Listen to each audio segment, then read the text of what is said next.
par près de 9 millions de personnes en dessous du seuil de pauvreté, 1015 euros net mensuels pour une personne seule, donc 2,7 millions de mineurs.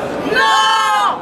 À la violence des inégalités devant la mort, l'espérance de vie d'un ouvrier de 71 ans, l'espérance de vie d'un cadre supérieur est de 84 ans, soit 13 ans de différence. Non! À la violence de la destruction consciente de l'environnement et de la destruction consciente des femmes et des hommes au travail. Non! À la violence subie par les agriculteurs. Tous les 3 jours, un agriculteur se suicide en France. Non! À la violence subie par les 35 000 morts de l'amiante entre 1965 et 1995.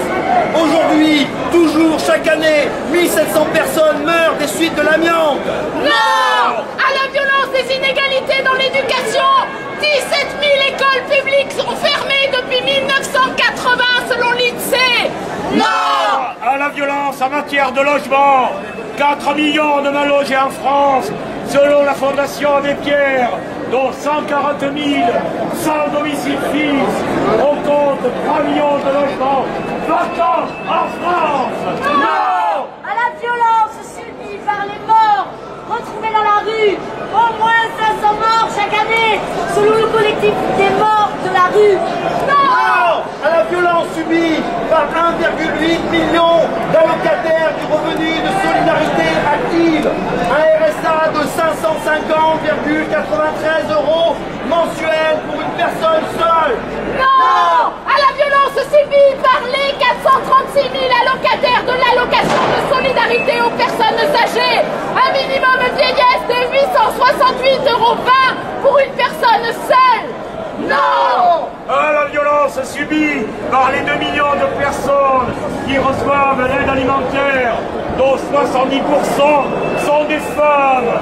Non! À la violence de l'évasion fiscale, soit un vol de 80 milliards d'euros chaque année par quelques-uns au détriment de tous, de l'éducation par exemple, ou de la santé. Non! Mais ces chiffres et ces statistiques ne sont que des indications qui ne permettent pas vraiment de mesurer la profondeur de la violence subie par les corps et les âmes d'une partie des gens de ce pays. Violence de la fin du mois, violence des inégalités, violence du mépris de classe, violence d'un temps sans promesse, c'est évident, simple et profond. Leur violence en réponse n'est rien à faire que la violence subie. Elle est spectaculaire, mais infiniment moins spectaculaire que la violence partout présente. Sauf que celle-ci, on ne la voit plus. Elle est comme les particules fines dans l'air que l'on respire. Et d'ailleurs, elle n'existe pas pour ceux qui ne l'ont jamais vécu. Pour ceux qui sont du bon côté du doigt. Pour ceux qui exercent cette violence et qui en sont les complices.